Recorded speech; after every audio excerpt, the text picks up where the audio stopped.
read a quote, and I'll just repeat it here, is that people typically take action when the pain of not acting becomes more than the fear of taking the action. And so I think it's important to recognize if there are fears that are holding you back, and that's part of the reason for the FTI to exist.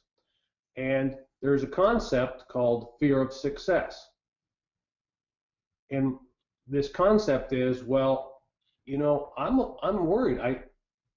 I'm afraid of what might happen if my business does grow. Will I still have the same friends? What will I have to do differently? So, and also there's the fear of failure. Any change effort needs to have a philosophy of embracing failure, and and failures are really just steps in the path to success. So the first thing is to acknowledge your fears, and when you acknowledge them, not only to yourself but share those with your others, your advisor, your spouse, just acknowledging the fears, they will dissipate. And I think it's important to know that they exist there, because if they're there, we need to deal with them and remove them. And, and do you have any examples of that happening, Paul, either in your own life or somebody else's, where that really happened in a big way?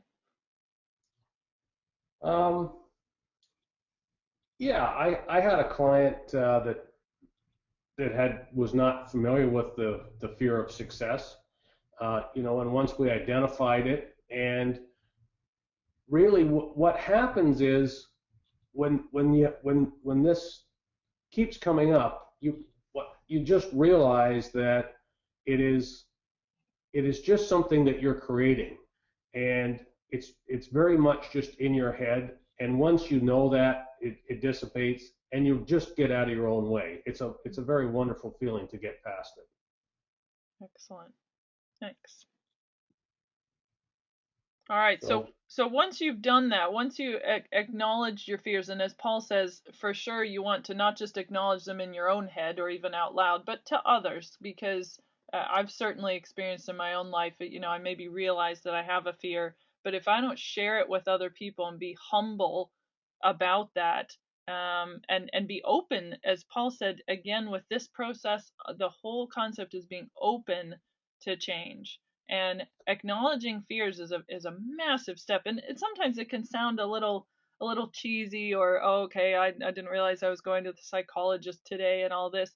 It's just a statement. I'm afraid that this might happen, and as Paul says, you just suddenly go, well, that is kind of foolish, and how do I even mhm. know what's going to happen?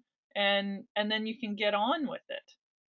Yeah, so getting back to the example, I didn't Oh, sorry. finish that. So this particular business owner had a trucking business, and he had a very good mechanic as his right-hand man.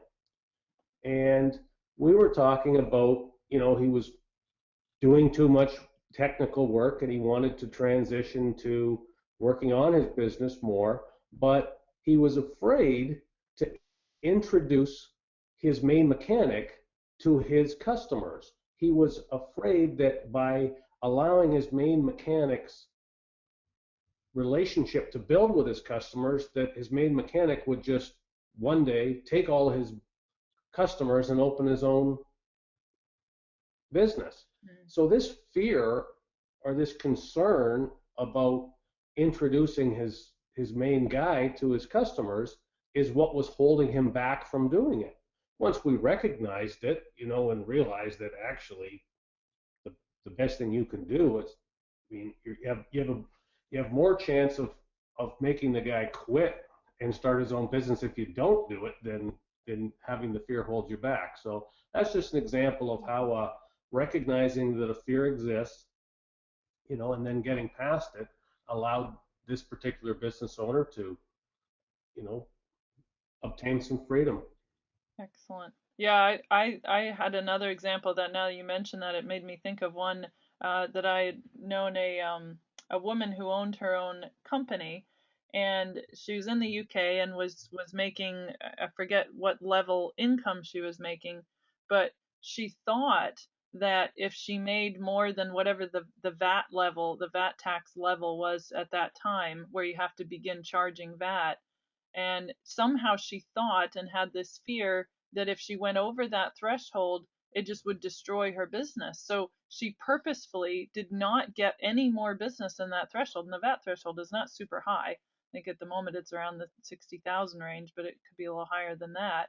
But, it wasn't loads, but she could have been bringing in £250,000, £500,000, but she just kept holding that back because she had this fear that as soon as she started charging VAT, everything would fall apart. She just didn't understand.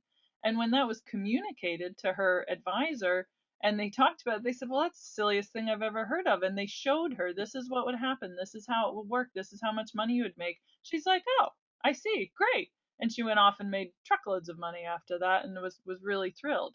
So sometimes your fears come from a lack of knowledge or understanding, and that can be sorted out very quickly as well.